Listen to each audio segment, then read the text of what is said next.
Israel में एक अकाल पड़ गया। एलीमेलेक, नाओमी और उनके पुत्र भोजन की खोज में मोआब को गए। एलीमेलेक मर गया। पुत्रों ने मोआबी स्त्रियों ओरपा और रूत से विवाह कर लिया। तब पुत्र भी मर।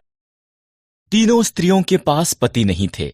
जब इज़राइल में अकाल समाप्त हो गया, नाओमी ने घर जाने का फैसला किया। मोआब में ही रहो, उसने अपनी बहुओं से कहा, ये तुम्हारा घर है। ओरपा वहीं रही, पर रूथ ने कहा, जहां भी आप जाओ मैं जाऊंगी। आपके लोग मेरे लोग होंगे, आपका परमेश्वर मेरा परमेश्वर होगा। रूथ और नाओमी इकट्ठे वापस इज़राइल को गई।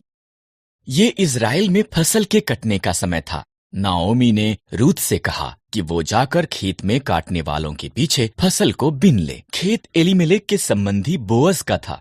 बोअज रूथ के पास आया। तुम नाओमी के साथ बहुत अच्छी रही हो, बोअज ने कहा। घर छोड़ना मुश्किल रहा होगा, परमेश्वर तुम्हें आशीष दें। उसने रूथ को भोजन दिया और अपने जवानों को उसकी देखरेख करने को कहा। रूथ ने नाओमी को बताया कि क्या हुआ था। नाओमी मुस्कुराई। जब कोई मरता है, उसका निकट संबंधी उसके परिवार की देखभाल करता है। वो व्यक्ति उनका निकटतम छुटकारा देने वाला संबंधी है।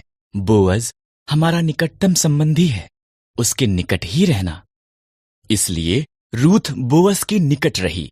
वो हर दिन उसे और ज्यादा पसंद करने लगा।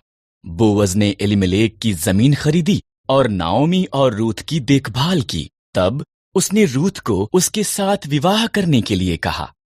रूथ से एक पुत्र ओबेद पैदा हुआ। ओबेद का पुत्र यिशै था। यिशै का पुत्र दाऊद था और दाऊद इज़राइल का महान राजा बन गया।